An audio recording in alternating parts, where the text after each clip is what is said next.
রিক্সা চালকের স্ত্রী এইচএসসিতে গোল্ডেন পেয়েছে। ওনাকে নার্সিং পড়াবে শুনে আমি বেশ অবাক হয়ে গেলাম। আমি হেসে বললাম, কত টাকা লোন তুলবেন? সে তখন বলল, 1,00,000 টাকা। আমি আমার স্ত্রীরে ঢাকা শহরে পাঠামু, বহুত টাকা লাগবে তো। এত টাকার কিস্তি সামলাতে পারবেন তো? পারবু স্যার, পারবু। মাঝ রাইত অবধি আমি রিক্সা চালামু, একবেলা খাওয়া কমাইয়াই দিমু, সব টেহা বউরে পাঠামু, হ্যার যেন কোনো অভাব না হয়। এ কথা শুনে আমি লোন পাস করে দিলাম। আর একবার ভেবে রাখেন, বউকে পাঠাচ্ছেন কিন্তু শহরে, ওখানে যদি... আমার কথাটা সে থামিয়ে দিয়ে সেই রিক্সাওয়ালা বলল, না স্যার, না স্যার, বউরে মেলা বিশ্বাস করি আমি, বউরে আমি খুব বিশ্বাস করি। হ্যাঁ, আমারে কখনো ঠকাইব না, খুব ভালো ঘরের মাইয়া, আমারে বহুত পেয়ার করে।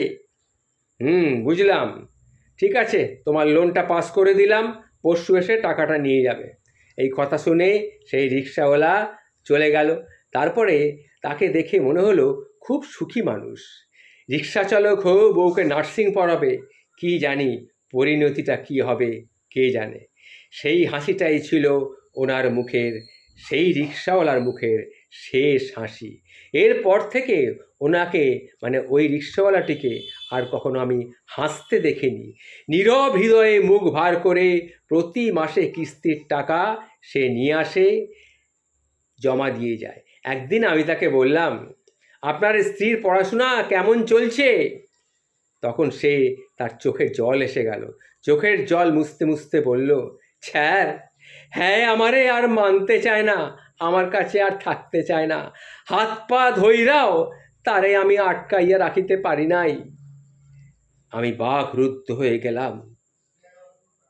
রিক্সাওয়ালার ভদ্রলোকটিকে দেখে আমার খুব মন খারাপ হলো। আহা হা হা, বেচারা স্ত্রীকে পড়াবে বলে কত কষ্ট করে লোন তুলল, অথচ স্ত্রী নেই, অথচ এখন সে সেই লোন এখনো শোধ করে চলেছে। নমস্কার।